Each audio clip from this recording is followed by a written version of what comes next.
بسم اللہ الرحمن الرحیم۔ السلام علیکم۔ آج تاریخ 10 مارچ سن 2022 بروز جمعرات۔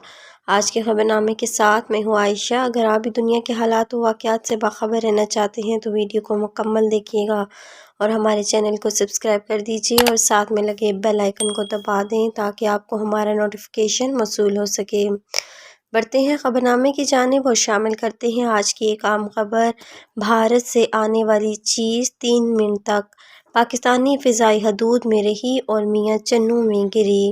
D G I S P R کے مطابق بھارت سے آنے والی چیز 3 منٹ تک پاکستانی فضائی حدود میں رہی اور میاں چنوں میں گری۔ پاکستان ایئر فورس نے اس چیز کی مکمل مانیٹرنگ کی۔ بھارت کو اس واقعے کی وضاحت دینا ہوگی۔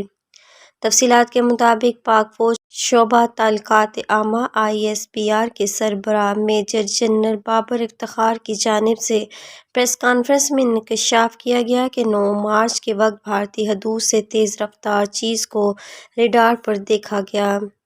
9 مارچ کو 6:33 پر ایک شے نے پاکستانی فضائی حدود کی خلاف ورزی کی۔ پاکستان ایئر فورس نے اس چیز کی مکمل مانیٹرنگ کی۔ اس چیز نے اچانک رخ بدلا اور پاکستانی حدود کی طرف بڑھنے لگی۔ پاکستانی حدود میں داخل ہوتے ہی ہم نے اس شے کو پک کر لیا۔ بھارت سے آنے والی چیز 3 منٹ تک پاکستانی فضائی حدود میں رہی۔ یہ چیز شام 6:50 پر پاکستانی حدود میں گری۔ یہ غیر مسلح سپرسونک شے تھی۔ اس شے کے گرنے سے سویلین آبادی کو بھی نقصان پہنچا۔ خوش قسمتی سے کوئی جانی نقصان نہیں ہوا۔ پاکستانی ایئر فورس نے اس چیز کی مکمل مانیٹرنگ کی۔ بھارتی چیز کسی بھی حساس جگہ پر نہیں گری۔ D G I S P R کا کہنا ہے کہ پاکستان ذمہ دار ملک ہے، اس واقعے کا جائزہ لے رہے ہیں، فضائی حدود کی خلاف ورزی کی مذمت کرتے ہیں۔ بھارت کو اس واقعے کی وضاحت دینا ہوگی۔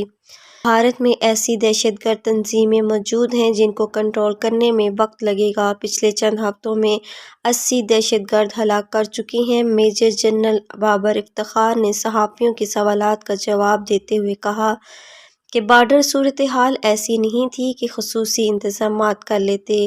جنگی صورتحال اور عام دنوں میں حفاظتی اقدامات مختلف ہوتے ہیں۔